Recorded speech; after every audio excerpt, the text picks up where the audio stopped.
নমস্কার বন্ধুরা, নবদিগন্ত চ্যানেলের পক্ষ থেকে আপনাদের সকলকে জানাই স্বাগতম। তো বন্ধুরা, আজকে বড়দিনের সকলকে শুভেচ্ছা এবং আন্তরিক অভিনন্দন এবং সবার এই দিনটি ভালো যাক এই কামনা করে আজকে আমি আমার নতুন ভিডিও নিয়ে উপস্থিত হয়েছি আমার নবদিগন্ত চ্যানেলে। তো আজকে আমি যে বিষয়ে ভিডিও বানাচ্ছি সেটি হচ্ছে গতকালকে যে 2023 প্রাইমারি টেট অনুষ্ঠিত হলো, এই প্রাইমারি টেটের আনসার কী নিয়ে আমি এখন আলোচনা করব। আমি এই মুহূর্তে আপনাদের সাথে একটা টেন্টেটিভ আনসার কী নিয়ে আলোচনা করব। তো আপনারা কিন্তু এই আনসার কী থেকে মিলিয়ে নিতে পারবেন যে কতগুলি আপনারা ঠিক করেছেন এবং কতগুলি ভুল করেছেন। তো চলুন আমরা আজকে ভিডিওটি শুরু করি। তবে বলে রাখি, যারা প্রথমবার আমার চ্যানেলে এসেছেন আপনারা কিন্তু অবশ্যই আমার চ্যানেলটিকে সাবস্ক্রাইব করে অল নোটিফিকেশন অন করে রাখবেন। তো চলুন বন্ধুরা, আমরা এবারে আজকের আনসার কি শুরু করি এবং প্রতিটি প্রশ্ন পুঙ্খানুপুঙ্খভাবে দেখে নিই। আমি B2 সিরিজ নিয়ে আলোচনা করছি। আমাদের যে কোশ্চেনটি রয়েছে সেটি হচ্ছে B2 সিরিজের। তো আমরা এই মুহূর্তে চলে এসেছি চাইল্ড ডেভেলপমেন্ট অ্যান্ড পেডাগোগি অর্থাৎ CDPর পার্ট এর যে 30টি প্রশ্ন আছে সেই 30টি প্রশ্ন নিয়ে এখন আমি এই ভিডিওতে আপনাদের সাথে আলোচনা করব। তো প্রথম যে প্রশ্নটি আছে, একটি সম্পূর্ণ খেলনা বন্দুক তৈরি করতে শেখার জন্য একটি শিশু একটি খেলনা বন্দুকের অংশগুলি পুনঃ খুলছে এবং পুনঃ জোড়া লাগাচ্ছে। নিম্নের 4টি শিখনের তত্ত্বের মধ্যে কোন দুটি প্রধানত এই শিখন প্রক্রিয়ার সঙ্গে যুক্ত? এখানে 4টি অপশন দেওয়া আছে: থর্নডাইক, প্যাভলভ, স্কিনার, কফকা ও কোহলার। এর মধ্যে সঠিক উত্তরটি বেছে নিতে বলেছে, 2টি করে বিকল্প রয়েছে। তো এখানে যে উত্তরটি হবে সেটি হচ্ছে থর্নডাইক এবং কফকা ও কোহলার, অর্থাৎ অপশান ডি হচ্ছে এখানকার সঠিক উত্তর। এটার উত্তর হচ্ছে সঠিক অপশান ডি। এবারে চলে আসছি তার পরবর্তী প্রশ্নে। নিচের তালিকা 1কে তালিকা 2-এর সঙ্গে মেলান। বলছে তালিকা 1-এ জ্ঞানমূলক বিকাশ সংক্রান্ত ধারণাসমূহ রয়েছে এবং তালিকা 2-এ রয়েছে বিবরণসমূহ। এটা মিলিয়ে এটার মধ্যে 4টির মধ্যে কোনটি সঠিক উত্তর এটা বাছতে বলা হয়েছে। তো এর সঠিক উত্তর হবে অপশন বি। অপশন বি হচ্ছে এর সঠিক উত্তর। এবারে চলে আসছি 3 নম্বর প্রশ্নে। অন্যের দৃষ্টিভঙ্গি দিয়ে শিশুর কোনো অবস্থা বোঝার অক্ষমতাকে বলে। 4টি অপশন রয়েছে: বস্তুর স্থায়িত্বের ধারণা, এককেন্দ্রিক চিন্তন, আত্মকেন্দ্রিক চিন্তন, অবযুক্তিমূলক চিন্তন। তো এখানে সঠিক উত্তরটি হবে হচ্ছে আত্মকেন্দ্রিক চিন্তন, অপশন সি এটার সঠিক উত্তর। যদি আপনাদের বুঝতে অসুবিধা হয় আপনারা কমেন্ট বক্সে আমাকে কিন্তু কমেন্ট করতে পারেন। পরবর্তী প্রশ্নে চলে আসি। মূল্যায়ন ও অ্যাসেসমেন্ট এর পরিপ্রেক্ষিতে নিচের কোন বিবৃতিটি অনুপযুক্ত, অর্থাৎ কোনটি সঠিক নয় মূল্যায়ন অ্যাসেসমেন্টের ক্ষেত্রে? তো এখানে 4টি অপশন দেওয়া আছে: নিরবচ্ছিন্ন সার্বিক মূল্যায়ন শিক্ষার্থীর শিক্ষা ও সহশিক্ষা সংক্রান্ত উভয় দিকগুলি যাচাই করে, নির্ণায়ক অপেক্ষা সংশোধনী ব্যবস্থার সঙ্গে সম্পর্কযুক্ত, প্রস্তুতিকালীন মূল্যায়ন শ্রেণীকক্ষে পাঠের অগ্রগতি পরিমাপ করে না, সমগ্র নির্দেশনামূলক প্রক্রিয়ার পর শিক্ষিকা ও শিক্ষক সামেটিভ অ্যাসেসমেন্ট কৌশলটি ব্যবহার করেন। তো এখানে সঠিক উত্তরটি হচ্ছে অপশন সি, প্রস্তুতিকালীন মূল্যায়ন শ্রেণীকক্ষে পাঠের অগ্রগতি পরিমাপ করে না। এবারে চলে আসছি তার পরবর্তী প্রশ্ন। নিচের কোনটি মানব জীবনের একটা সময় পর্যন্ত একই থাকে বলে মনে করা হয়? এখানে 4টি অপশন আছে। খুবই গুরুত্বপূর্ণ এই প্রশ্নটি, বিশেষ করে বিএড এবং ডিএলএড এর সিলেবাসে এই প্রশ্নটি অনেক জায়গাতেই রয়েছে। তো 4টি অপশন রয়েছে: মানসিক বয়স, সময়গত বয়স, বুদ্ধাঙ্ক, দৈহিক উচ্চতা। কোনটি সারা জীবন একই থাকে? তো এখানে উত্তর হবে অপশন সি, বুদ্ধাঙ্ক হচ্ছে সঠিক উত্তর। এবারে 6 নম্বরের প্রশ্ন চলে আসছি। নিচের উক্তিগুলির কোনটি পেডাগোগির ধারণার সঙ্গে সম্পর্কিত নয়? পেডাগোগির সাথে সম্পর্কিত নয় বলা হচ্ছে। এখানে 4টি অপশন রয়েছে: তার মধ্যে সঠিক উত্তরটি হচ্ছে অপশন বি, পেডাগজি সাংস্কৃতিক প্রভাবের প্রেক্ষিতের প্রতি উদাসীন। এই অপশানটি হচ্ছে হবে, অর্থাৎ অপশান বি এটার সঠিক উত্তর। এবারে চলে আসছি তার পরবর্তী প্রশ্নে, 7 নম্বরের প্রশ্ন। ব্লুমের নির্দেশমূলক উদ্দেশ্যে সংশোধনে জ্ঞানমূলক ক্ষেত্রে সংযুক্ত ও বিযুক্ত বিষয়গুলি কোনটি? 4টি অপশন দিয়ে রয়েছে: দৃষ্টিভঙ্গিবোধ, সংশ্লেষণ মূল্যায়ন, সংশ্লেষণ উদ্ভাবন, উদ্ভাবন সংশ্লেষণ। তো এখানে সঠিক উত্তরটি হবে সংশ্লেষণ মূল্যায়ন। অপশন বি হচ্ছে সঠিক উত্তর, এটার উত্তর হবে অপশন বি। একটা কথা বলে রাখি, এবারে যে সিডিপির কোশ্চেনগুলো এসছে এগুলো কিন্তু ভীষণ স্ট্যান্ডার্ড মানের, অর্থাৎ টেক্সট বই খুঁটিয়ে না পড়লে কিন্তু এই প্রশ্নের উত্তর করা মুশকিল। পরবর্তী প্রশ্নে চলে আসছি। ক্লাসে নির্ধারিত সময়ের মধ্যে শিক্ষার্থীরা কাজ শেষ করতে না পারায় বিরতির কিছু সময় কেটে কাজের সময় বাড়ানো হলো। এটি যার উদাহরণ সেটি হচ্ছে ইতিবাচক শাস্তি, নেতিবাচক শাস্তি, পশ্চাৎবর্তী বাধা, নেতিবাচক প্রবলক। তো 4টির মধ্যে সঠিক উত্তরটি হচ্ছে এটি হচ্ছে নেতিবাচক প্রবলক। অপশন ডি এটার সঠিক উত্তর, এটার অপশন হচ্ছে সঠিক অপশন ডি। এবারে চলে আসছি তার পরবর্তী প্রশ্ন, 9 নম্বরের প্রশ্ন। প্রথম শ্রেণীর পরীক্ষার্থীদের গল্প বলার ক্ষেত্রে নিম্নোক্ত 4টির কোনটি সর্বাপেক্ষা উপযুক্ত হবে? ভীষণ গুরুত্বপূর্ণ একটি প্রশ্ন, মেন্টাল এবিলিটি টেস্টের কোশ্চেন। তো 4টি অপশন রয়েছে: বোর্ডে ছবি আঁকা, প্রত্যেক শিক্ষার্থীকে পৃথকভাবে প্রশ্ন করা, গলার স্বরের সঞ্চারণ নিয়ন্ত্রণ ও অঙ্গভঙ্গি করা, শিক্ষার্থীদের মনোযোগ সহকারে শুনতে বলা। তো এখানে যেটা সব থেকে এফেক্টিভ সেটি হচ্ছে বোর্ডে ছবি আঁকা, অর্থাৎ অপশন এ সঠিক উত্তর। এটার উত্তর হচ্ছে অপশন এ, বোর্ডে ছবি আঁকা। এবারে চলে আসছে তার পরবর্তী প্রশ্ন, 10 নম্বরের প্রশ্ন। নির্মিতিবাদের দৃষ্টিকোণ থেকে কোনটি অনুপযুক্ত? নির্মিতিবাদের দৃষ্টিকোণ থেকে কোনটি অনুপযুক্ত, এটি হচ্ছে প্রশ্ন। তো এখানে যা 4টি অপশনের মধ্যে সঠিক উত্তরটি হচ্ছে অপশন ডি, কোনো একটি বিশেষ ব্যবস্থা মুখস্থ করা। অপশন ডি হচ্ছে এটার সঠিক উত্তর। 11 নম্বরে চলে আসছি। তালিকা 1-এর সঙ্গে তালিকা 2-কে মিলিয়ে সঠিক উত্তর নির্বাচন করতে বলছে।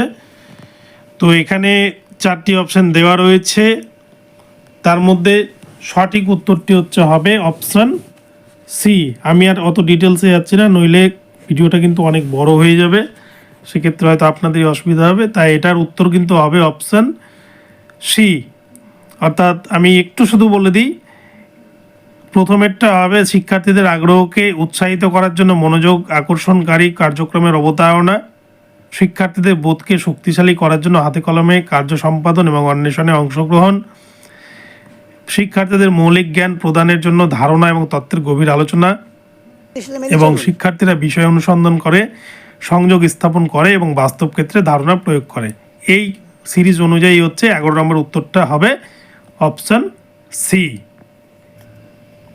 এবারে চলে আসছি তার পরবর্তী প্রশ্ন, 12 নম্বরের প্রশ্ন। 12 নম্বরের প্রশ্নে বলছে ব্লুমের নির্দেশনামূলক উদ্দেশ্যসমূহ এবং শিখন ফলাফল সমূহের শ্রেণীবিন্যাস সম্পর্কে নিম্নলিখিত বিবৃতিগুলি বিবেচনা করুন। এখানেও 4টি অপশন রয়েছে, এর মধ্যে 2টি করে পর্যায়ক্রম সাজানো রয়েছে। তো কোন উত্তরটি সঠিক হবে সেটা বাছতে বলেছে। তো এখানে সঠিক উত্তর হচ্ছে হবে অপশন সি, অর্থাৎ ব্লুমের শ্রেণীবিন্যাসের সর্বনিম্ন স্তরটি হলো সৃষ্টি করা, যা নতুন ধারণা তৈরি করে এবং মৌলিক ধারণা সৃষ্টি অন্তর্ভুক্ত করে। এবং তার পরবর্তী বিষয়টি হবে বিশ্লেষণ, হলো ব্লুমের শ্রেণীবিন্যাসের একটি উচ্চক্রমের চিন্তন দক্ষতা, যা তথ্যকে অংশে বিভক্ত করে এবং সম্পর্কের বোধগম্যতাকে অন্তর্ভুক্ত করে। তাই এখানে সঠিক উত্তরটি হয়ে যাবে অপশন সি। এবারে চলে আসছে পরবর্তী প্রশ্ন, 13 নম্বরের প্রশ্ন। বলছে ম্যাসলোর চাহিদার উচ্চক্রমিক পর্যায়তত্ত্বে আত্মপ্রতিষ্ঠার চাহিদার প্রতিতুল্য কোনটি? 4টি অপশন রয়েছে: বাহ্যিক প্রেষণা, পুরস্কার ও শাস্তি, সাফল্যের চাহিদা এবং বুদ্ধি। তো এখানে সঠিক উত্তরটি হবে হচ্ছে বুদ্ধি, অপশন ডি এটার হচ্ছে সঠিক উত্তর। এবারে চলে আসছি 14 নম্বরের প্রশ্ন। যদি তালিকা 1-এর সঙ্গে তালিকা 2-এর যুক্তিসঙ্গত সম্পর্ক স্থাপন করা যায় তাহলে পছন্দ এ বি সি ডি এর মধ্যে কোনটি সঠিক পছন্দ হবে। তো এখানে 4টি স্তর মিলাতে হবে এবং সঠিক উত্তরটিকে 4টি অপশনের মধ্যে বাছতে হবে। তো অত ডিটেলসে আমি যাচ্ছি না, এটা সঠিক উত্তরটি হচ্ছে অপশান নাম্বার সি। এটা সঠিক উত্তর হবে অপশান সি। আপনারা ঠিক করে নেবেন ভুলগুলো এবং মিলিয়ে দেখে নেবেন যে কতগুলো ঠিক করেছেন। চলে আসছি 15 নম্বর প্রশ্নে। কোহলবার্গের মতে যে নৈতিক বিকাশের স্তরে কোনো ব্যক্তি বিমূর্ত নীতির ভিত্তিতে নৈতিকতার বিচার করেন তা হলো প্রাক প্রথাগত, প্রথাগত, উত্তর প্রথাগত, প্রথাগত ও উত্তর প্রথাগত উভয়ই। এখানে সঠিক উত্তরটি হবে হচ্ছে অপশান সি, উত্তর প্রথাগত। অপশান সি হয়ে যাবে সঠিক উত্তর, উত্তর প্রথাগত। 16 নম্বরের প্রশ্নের চলে আসছি আমরা। শিক্ষিকা শিক্ষক শিক্ষণের নীতি অনুসরণ করেন না যখন তিনি,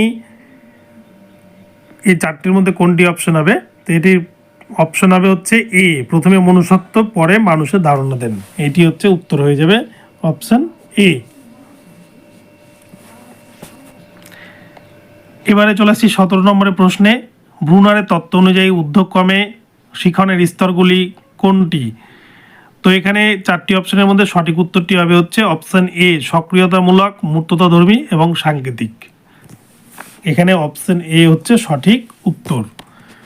তাহলে 17 নম্বর উত্তর হচ্ছে অপশন এ। চলে আসছি 18 নম্বরে।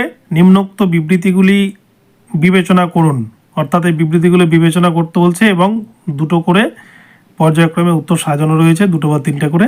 তো সঠিক পর্যায়ক্রম বেছে নিতে হবে।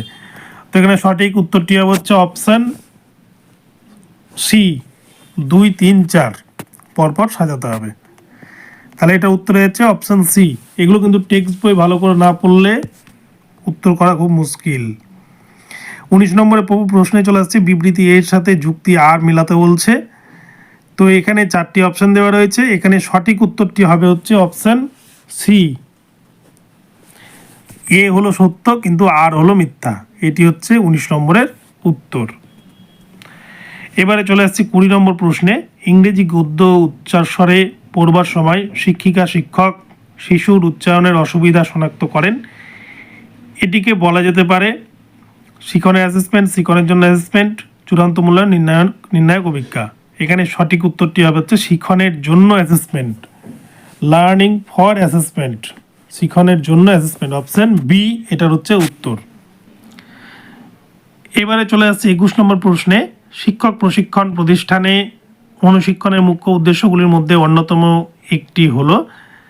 4টি অপশনের মধ্যে সঠিক উত্তরটি হবে হচ্ছে শিক্ষণের বিষয়ে পাণ্ডিত্য অর্জন করা, অর্থাৎ অপশান সি হচ্ছে সঠিক উত্তর। এটার উত্তর হবে অপশান সি।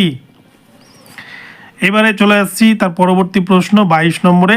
সক্রিয় চিন্তন স্তরের শিক্ষণের প্রাসঙ্গিক প্রশ্নটি হবে, এটার উত্তর হবে হচ্ছে অপশন সি, অর্থাৎ আসামের ভৌগোলিক অবস্থান বর্ণনা করো। এবারে চলে আসছি 23 নম্বর প্রশ্নে। তালিকা 1-এর সঙ্গে তালিকা 2-কে মেলাতে বলা হয়েছে। তালিকা 1-এর সাথে 2-কে মেলানোর পরে আপনারা পর্যায়ক্রমে মেলালে উত্তরটি আসবে এরকম, অপশন সি, অর্থাৎ প্রথমে অন্যের কাছ থেকে স্বীকৃতি লাভ। এই উত্তরটা ক্যালকুলেশন করা আছে কিন্তু সেটি ভুল করা আছে, একটি ভাই এই পরীক্ষাটা দিয়েছিল। তারপরে আসবে 3 নম্বরে আত্মসম্ভাবনার উপলব্ধি। তারপরে আসবে উদ্বেগ থেকে মুক্তি এবং অর্থপূর্ণ সম্পর্ক, অর্থাৎ অপশন সি হচ্ছে এটার সঠিক উত্তর। এবারে চলে আসছে পরবর্তী প্রশ্ন। কম্পিউটার সাক্ষরতার প্রশিক্ষণের সঙ্গে যুক্ত শিক্ষণটি হলো, এখানে সঠিক উত্তরটি সংযোগ শিক্ষণ। অপশন এ হচ্ছে এটার সঠিক উত্তর। এটা হয়তো অনেকেই ঠিক করবেন, সংযোগ শিক্ষণ, কম্পিউটার শিক্ষণ। পরবর্তী প্রশ্ন চলে আসি 25 নম্বরে। যখন শিক্ষার্থীরা প্রদত্ত তথ্যের মধ্যে থেকে চিন্তনের চেষ্টা করে তখন তাকে বলা হয়, অপশন এ মূর্ত চিন্তন। এটার উত্তর হবে 25 নম্বরের অপশন এ, মূর্ত চিন্তন। এবারে চলে আসছে তার পরবর্তী প্রশ্ন, ২৬ নম্বরের প্রশ্ন। অন্তর্ভুক্তিমূলক শিক্ষায় ঘাটতি ভিত্তিক ধারা প্রয়োগ অনুৎসাহিত করা হয় কারণ এটি শিক্ষিকা শিক্ষককে শিক্ষার্থীর শিখন সক্ষমতাকে যথাযথ গুরুত্বদানে সক্ষম করে তোলে না। এটার উত্তর হবে অপশান সি। তাহলে ২৬ নম্বরের সঠিক উত্তর হচ্ছে অপশান সি। ২৬ নম্বরের সঠিক উত্তর অপশান সি। এটি শিক্ষিকা শিক্ষককে শিক্ষার্থীর শিখন সক্ষমতাকে যথাযথ গুরুত্বদানে সক্ষম করে তোলে না। এটি হবে সঠিক উত্তর। ২৭ নম্বর প্রশ্নে চলে আসছি। অভিজ্ঞতার তালিকা: নাটকলব্ধ অভিজ্ঞতা, প্রতিপাদন নকল অভিজ্ঞতা, প্রত্যক্ষ উদ্দেশ্যমূলক অভিজ্ঞতা, এডগার ডেলের অভিজ্ঞতা সমূহ সর্বোচ্চ 4টি অভিজ্ঞতা ঊর্ধ্বক্রমে লিখুন। তো অপশান হবে ডি 4, 3, 1, 2। এটি হবে সঠিক উত্তর অপশান ডি 4, 3, 1, 2। চলে আসছি ২৮ নম্বর প্রশ্নে। একই শ্রেণীর একই বিদ্যালয়ের একই পরীক্ষায় দুজন শিক্ষার্থীর মধ্যে একজন পেয়েছে 45, দ্বিতীয়জন পেয়েছে 90। তাহলে কোন অপশানটিকে এখানে বলা যায়? তো এখানে উত্তর হবে হচ্ছে অপশান ডি, প্রথমজন দ্বিতীয়জনের থেকে 45 নম্বর কম পেয়েছে।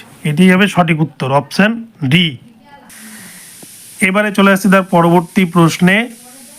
কোনো একটি বিশেষ সংস্কৃতিতে কখন এবং কিভাবে ভাষা ব্যবহার করা হবে তার নিয়মাবলীকে বলা হয় সিনট্যাক্স, প্র্যাগম্যাট্রিক্স, ফোনেটিক্স, সিম্যান্টিক্স। উত্তর হবে অপশান বি, প্র্যাগম্যাট্রিক্স। তাহলে এটার উত্তর হবে প্র্যাগম্যাট্রিক্স অপশান বি। আর 30 নম্বর প্রশ্নে চলে আসি, লাস্ট প্রশ্ন সিডিপির। ব্যক্তিগত শিক্ষণের ক্ষেত্রে অনাবশ্যক বিষয়টি হলো তাৎক্ষণিক প্রতিবার্তা, মানদণ্ড উল্লিখিত অপেক্ষা, নর্ম ভিত্তিক অপেক্ষা, সংকেত প্রদান। তো এখানে সঠিক উত্তরটি হবে হচ্ছে অপশান এ। সঠিক উত্তরটি হবে অপশান এ, তাৎক্ষণিক প্রতিবার্তা। তো আপনাদেরকে আমি এই 30টি প্রশ্ন সিডিপির আলোচনা করলাম। আপনাদের ভিডিওটি কেমন লাগলো আপনারা অবশ্যই কিন্তু জানাবেন। এরকম 5টা সাবজেক্টেরই ভিডিও পরপর আমার চ্যানেলে আসতে থাকবে। এখন আমি সিডিপির 30টি বিষয়ের ভিডিও দিলাম, 30টি কোয়েশ্চেনের। তো আপনারা আমার চ্যানেলে নজর রাখবেন এবং এই ভিডিওটি কেমন হয়েছে অবশ্যই কমেন্ট বক্সে জানাবেন। আর যারা নতুন চ্যানেলে এসেছেন আপনারা অবশ্যই আমার চ্যানেলটিকে সাবস্ক্রাইব করে রাখবেন। ধন্যবাদ। পরবর্তীতে আবার বাংলার উত্তর নিয়ে আসছি এর পরের ভিডিওতে।